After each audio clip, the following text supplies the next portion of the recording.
Pinaliwanag ng COMELEC ang kandidato na nagsabing may diferensya at premature baby ang kanyang kalaban base sa itsura nito. Nakatutok si Sandra Aguinaldo. Ibinahagi ng COMELEC sa media ang video na naging basihan ng ipinalabas na show cause order para kay Noel Montaliana, kandidato sa pagka-vice mayor sa Jipapad, Eastern Samar. Pinagpapaliwanag si Montaliana para sa mga sinabi sa isang kampanya.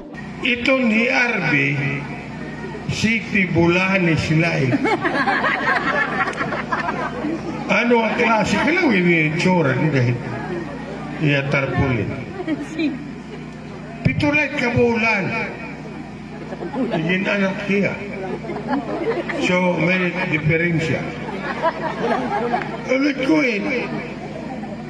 iteroy hiton sapyot damay. Warak bubot.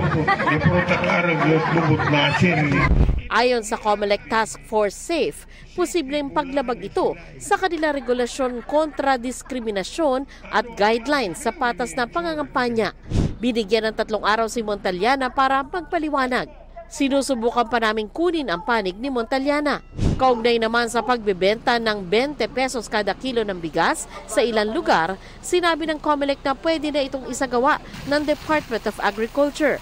Pwede rin daw itong ibenta sa pamamagitan ng Kadiwa Center.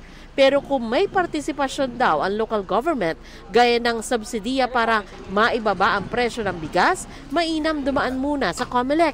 Nagpaalala ang COMELEC na merong 10 araw na ayuda ban bago mag-eleksyon o mula May 2 hanggang May 12. Maglalatag po sila by tomorrow dyan sa Visayas area ng pagbibenta ng 20 pesos na bigas.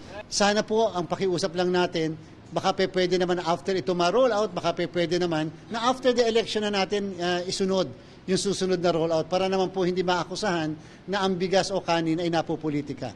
Para sa GMA Integrated News, Sandra Aguinaldo, Nakatutok, 24 Oras.